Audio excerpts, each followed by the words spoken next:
So today I'm going to be testing Mold Armor versus Pool Essentials chlorinated liquid for pools. I'm just going to test it out on this concrete slab here. This is the Mold Armor.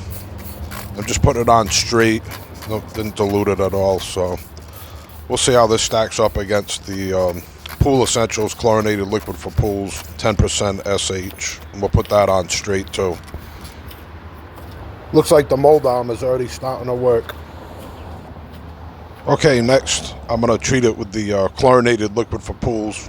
It's 10% SH, and I'm not going to cut it. I'm just going to use it straight in the spray bottle, 100% formula. So we'll see how they stack up.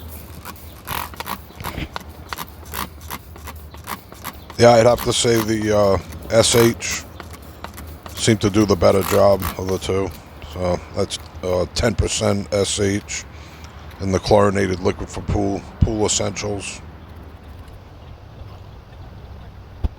And look how clean that looks compared to the right.